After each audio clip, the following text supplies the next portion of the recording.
a la Universidad Católica de Santiago de Guayaquil, en la distinguida persona de su personero principal, el señor rector, ingeniero Walter Meda Ortiz, doctor PhD, rector de esta distinguida universidad, que ha tenido la gentileza de acoger esta obra para su publicación en esta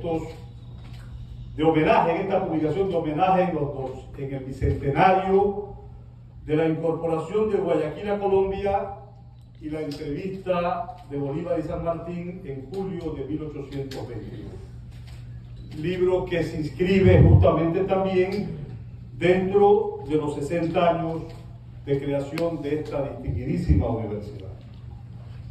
Señor doctor Aquiles Rigail Santisteban, dignísimo asesor jurídico de esta universidad, gracias por sus palabras, por la presentación muy objetiva que ha dado de mi libro, con su erudición y talento. Su discurso lo ha hecho magníficamente, con una versatilidad y eficiencia intelectual digna de su estirpe cultural. Distinguida amiga, doctora Miriam Estrada Castillo, gracias por la bondad de sus palabras, que solo son explicables por la distinguida generosidad de espíritu que siempre la caracteriza y por la sublimidad espiritual de ecuatorianidad humanitaria que le embarga siempre aquí y en todas partes en la que usted siempre se desenvuelve con gran estirpe y gran categoría. Distinguido señor usted es no tengo el rotativo aquí, pero usted es el primer, ¿cómo sería?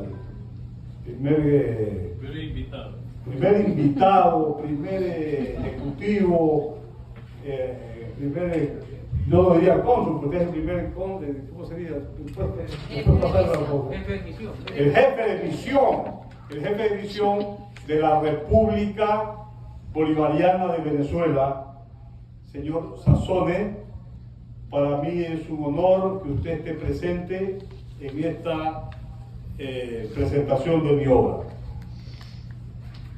Bueno, yo quisiera expresar lo siguiente, que esta obra examina los antecedentes históricos de la guerra de la independencia en Latinoamérica, el régimen jurídico de las colonias de España en América, que consideraba sus provincias de ultramar.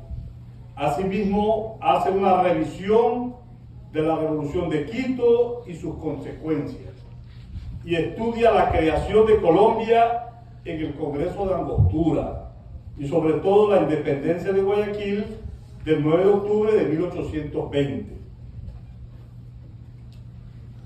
Que es la cuna que proyecta la independencia de la presidencia de Quito, con el ejército multinacional dirigido por el general Sucre, lugarteniente de Bolívar, quien sella la emancipación en la batalla del Pichincha del 24 de mayo de 1822, incorporando a la República de Colombia todas las provincias de la presidencia de Quito, el 29 de mayo de 1822. En la independencia de Guayaquil tuvo participación el poeta y jurista guayaquileño doctor José Joaquín de Olmedo, quien en el pasado había sido diputado a las Cortes de Cádiz en España. Su participación fue trascendente para mantener vivo el espíritu libertario independentista de la ciudad hasta que se reúna la representación popular de la provincia para cumplir la exigencia del reglamento provisorio del artículo 2. Nunca, jamás hubo un Estado independiente total después del 9 de octubre de 1820, porque el reglamento provisorio fue un reglamento, como su nombre lo dice, un reglamento provisional. No era un Estado definitivo, era provisional. El artículo 2 era la ruta a seguir. Era la ruta a seguir. ¿Y qué decía el artículo 2 de la Constitución que se armó el 8 de noviembre y que se expidió el 11 de noviembre de 1822? Decía: la provincia de Guayaquil se declara en entera libertad para unirse a la grande asociación que le convenga de las que se han de formar en la América Meridional, motivo por el cual produjo el aparecimiento de varios partidos políticos con intereses diversos. A partir de allí, noviembre de 1820, aparecieron 3 partidos en Guayaquil. Unos partidarios de Colombia, otros partidarios de la anexión al Perú y otros por Guayaquil independiente. Esa es la realidad histórica. Esa fue la realidad histórica. La participación, el rol del presidente de la Junta de Gobierno fue al comienzo de Olmedo neutral. Posteriormente cambió. Están los documentos. Los documentos no mienten. No se puede hacer novela de la historia. No se puede hacer invento de la historia. Están las cartas. Están las proclamas. Cambió Olmedo al oponerse a la incorporación de Guayaquil a Colombia por sus simpatías al Perú, reflejadas en sus cartas al protector general José de San Martín.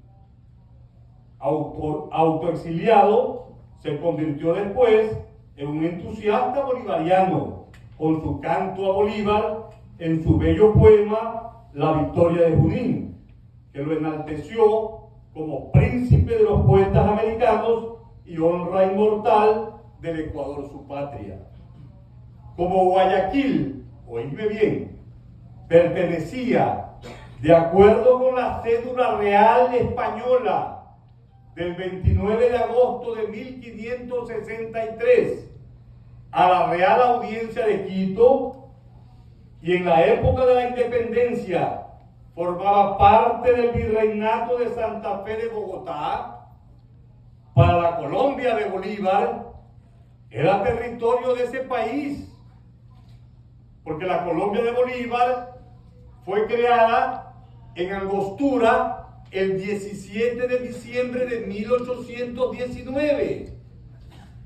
¿Con qué territorios? Con los territorios de la Capitanía General de Venezuela y los territorios de el Virreinato de Santa Fe de Bogotá o Virreinato de Nueva Granada.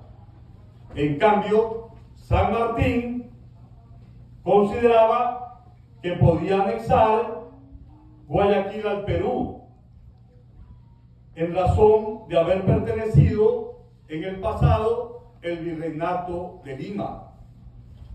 El general Simón Bolívar, sagaz político y aguerrido militar, al conocer las intenciones del protector del Perú, se adelanta. Y las intenciones del protector del Perú, como digo yo ahora, están en una carta que le da Monteagudo y que aquí yo lo publico. Toda la documentación que yo asevero está en los anexos o está documentado en la transcripción de lo que digo en el libro. Nada es invento mío. Absolutamente nada. Bolívar se adelanta a San Martín, dirigiéndose a Guayaquil como presidente de Colombia, y asume el mando civil y político de la ciudad. Y cuando se produce la entrevista con el protector del Perú el 26 y 27 de julio de 1822, el tema estaba resuelto, ocasionando una derrota política para San Martín, quien al regresar al Perú, su poder se disminuye en medio de una serie de disensiones y renuncia ante el Congreso peruano. La entrevista entre los dos máximos comandantes militares generó una larga polémica por la Carta de Lafón, que es absolutamente apócrifa, pero validada por historiadores argentinos y peruanos sin sustento científico. Un año después, Bolívar ingresa a Lima para dar batalla al virrey español a Serna, triunfando en Junín y Ayacucho, consolidando la independencia del Perú y la totalidad de América del Sur del dominio español. La independencia política de Guayaquil fue muy sui generis, amigos míos, toda vez que la provincia de Guayaquil no era un estado con soberanía absoluta, en virtud de que, a pesar que el 9 de octubre de 1820 se independizó de la monarquía española, condicionó, como dije antes, en el reglamento provisorio de noviembre de 1820, que dictó la representación, que la provincia se iba a agregar a una grande asociación de las que se iban a formar en América Meridional. La provincia independiente tenía un régimen especial entonces, por cuanto ya no formaba parte como provincia de ultramar España, no formábamos parte de España por la independencia política que se había proclamado, pero tampoco formábamos parte, según los guayaquileños, de Colombia ni del Perú. La provincia no tenía definido su territorio, ya que el reglamento provisorio que se había dictado no establecía los límites respectivos. No había límites, porque era un reglamento provisorio, o sea, transitorio. Pero se suponía que eran los señalados dentro de la Real Audiencia o Presidencia de Quito, a la que tampoco, por razón de la independencia, pertenecía, porque no lo dijo el reglamento provisorio. Pero para Bolívar, la provincia de Guayaquil correspondía a Colombia. Y ahí está el quid del problema. Y por ello, su ingreso a Guayaquil el 11 de julio de 1822, hace 200 años, como presidente de Colombia, no lo hace como un extranjero.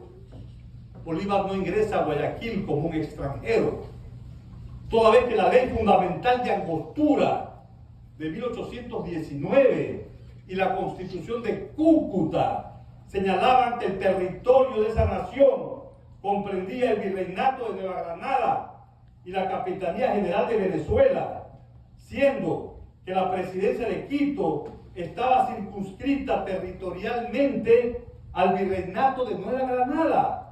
Por eso, la acción política del libertador Bolívar, al asumir el mando civil y militar de Guayaquil, 2 días después, lo hizo pacíficamente, sin utilizar la Fuerza Armada. Es mentira lo que se ha dicho por algunos historiadores, que Bolívar utilizó su contingente militar, porque Bolívar vino con 1.300 hombres a Guayaquil. ¿Y por qué lo hizo? Porque el almirante Blanco Encalada de la Armada peruana, vino con San Martín al Golfo de Guayaquil, pues. Y Bolívar le dijo a San Martín en una carta, que está aquí en mi documento y que consta en toda la documentación sanmartiniana y colombiana, que San Martín quería que deliberen públicamente. Entonces él quería venir a San Martín para entrevistarse con Bolívar en Quito, pero Bolívar, más sagaz, llega a Quito el 16 de junio de 1822 y apenas llega dije, no, todo el alto mando, vamos a Guayaquil. Y vino con Salón, vino con Sucre. Bolívar era sagaz y astuto. Y vino aquí y dijo, no, álceme la bandera colombiana, porque no era extranjero en tierra colombiana. Y Olmedo jamás se opuso a Bolívar. Al contrario, el día 15 de julio de 1822, Olmedo le manda una carta al Supremo Delegado del Perú en Guayaquil y le dice lo siguiente, permíteme leerlo, son tres. Dice, excelentísimo señor, el 11 del presente entró en esta ciudad su excelencia, el presidente de la República de Colombia, en medio de las aclamaciones debidas a su nombre. En el mismo día llegaron 1.300 hombres que había indicado su excelencia al gobierno, que el gobierno venían destinados a pasar al Perú. Le reconoce como gobierno. Posteriormente, su excelencia ha reasumido, ojo, utiliza la palabra, ha reasumido su excelencia el mando político y militar de esta provincia, habiendo cesado en consecuencia todas las funciones de la Junta de Gobierno. Lo participo a vuestra excelencia para que en adelante sepa a quién deba dirigir sus comunicaciones oficiales. Dios guarde a vuestra excelencia muchos años, José de Olmedo. La diplomacia. Es decir, Bolívar jamás trató mal a Olmedo. Y Olmedo jamás se opuso jurídicamente a impugnar la legitimidad que tenía el presidente de Colombia, quien había reasumido, como dice Olmedo, su ejercicio constitucional emanado de la ley de Angostura y de la Constitución de Cúcuta. Vean, Olmedo, cuando asume el mando, el 8 de noviembre de 1820, usted lea el discurso, habla de que tenemos que agregarnos a una gran asociación. En la carta del 27 de febrero de 1821, Olmedo le escribe al general Mírez, que es un colombiano enviado por Bolívar, y le dice lo siguiente: desde los principios hemos conocido que esta provincia, por su pequeña extensión, por su corta población, por la escasez de luces y por el atraso lamentable de la agricultura y de las artes, no puede ni debe ser un estado independiente. Olmedo. Y asilado, y necesita el apoyo y protección de un estado más fuerte y poderoso para progresar en la carrera de su prosperidad, etcétera, etcétera. El 17 de marzo de 1821, la Junta de Olmedo, Jimena y Roca le envían al general Santander, vicepresidente de Cundinamarca, y le dicen casi lo mismo. Después, en junio de 1822, ya producido la batalla del Pichincha, le dice exactamente lo mismo. Y cuando el 30 de diciembre de 1820, Guayaquil se declara bajo la protección del general José de San Martín, y según reza el artículo 1, la provincia de Guayaquil, por su situación limítrofe entre los estados de Perú y de Colombia, conservará su gobierno independiente como bajo la Constitución provisional sancionada por la voluntad general, hasta que los estados del Perú y de Colombia sean libertados del gobierno español. Con esto yo les quiero significar que toda la documentación de Olmedo, tanto a los peruanos como a los colombianos, siempre dijo hasta que los dos gobiernos, todos los estados, porque Colombia no estaba libertado totalmente. Se libertó totalmente Colombia con la batalla del Pichincha, cuando el 29 de mayo de 1822 ya Sucre y todo el ayuntamiento dijo vamos a Colombia. Y después los peruanos Cuando San Martín se fue a Europa, más de la mitad de los peruanos, del Estado peruano todavía estaban en poder de los españoles. Entonces, la realidad histórica, queridos amigos, tiene que ser contada con veracidad, sin novelas. Porque también se ha dicho que la división protectora de Quito fue establecida por Olmedo. Eso es una gran mentira. No se puede forjar la historia en base de mentiras. El año 2008, el Ministerio de Relaciones Exteriores del Perú publicó las cartas reservadas que mandó Olmedo a San Martín. Claro que ya sabían, en el Instituto San Martiniano ya estaban esas cartas hace rato, en la cual, yo la publico en mi libro, en la cual el mismo Olmedo dice que el comandante anterior, que era Gregorio Escobedo, producido la revolución del 9 de octubre, el primer presidente, el comandante militar fue Escobedo. Gregorio Escobedo, peruano, fue el primer presidente de la Junta de Gobierno que duró un mes, porque el peruano comenzó a hacer sus triquiñuelas, abusos contra los españoles y fue destituido. Pero él formó la División Protectora de Quito. Lo reseña incluso Camilo de Estruja en su libro. Y el comandante era Urdaneta y Ferrer Cordero. Ellos ganaron en Camino Real. Entonces, tenemos que elaborar la historia en base a la documentación existente y demostrar y decir que estos grandes hombres, Bolívar, San Martín, en nuestro caso, nuestro ecuatoriano, que fue español, Olmedo, que fue gran colombiano, que fue peruano y que fue ecuatoriano, son ejemplo para las futuras generaciones, porque en esa época era la época de la cimentación de la nacionalidad, pero no que eran enemigos, pero ahora lo quieren hacer aparecer a Olmedo enemigo de Bolívar. Claro que Olmedo se resintió con Bolívar, pero Olmedo usted lee el discurso que pega Olmedo en julio de 1823, Olmedo es designado por el Congreso peruano con Sánchez Carrión para que vaya a Quito a implorar que el libertador Bolívar vaya al Perú a libertarlo. Y Olmedo le dice, el genio de la libertad tiene que ir al Perú. El proclama genio.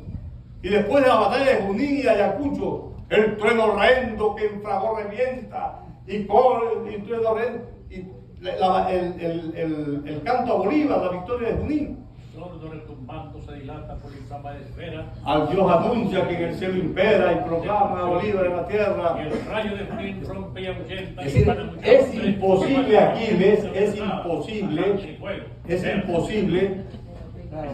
de escribir que Olmedo es enemigo de Bolívar. Es imposible. Cuando se va resentido Olmedo en la goleta Macedonia con San Martín al Perú, Bolívar como que se siente mal y va a la casa de Olmedo, porque Bolívar era amigo del suegro, y el suegro manda las cartas. Yo publico la carta del suegro que le manda, el suegro de Olmedo le manda a Olmedo y le dice, ha venido a mi casa el libertador, habla maravillas de ti, etc. Siempre lo distinguió, siempre el libertador Bolívar, el genial caraqueño venezolano, el genial estadista, el genial libertador que supo comprender su época y que ahora es ejemplo para toda la América, para todos los ecuatorianos, porque necesitamos justamente hombres de esa categoría moral, de esa categoría intelectual, para que sepamos vivir en democracia y logremos un Ecuador más humano y más, digamos, justiciero. Muchas gracias por la presencia de ustedes. Ojalá les guste el libro.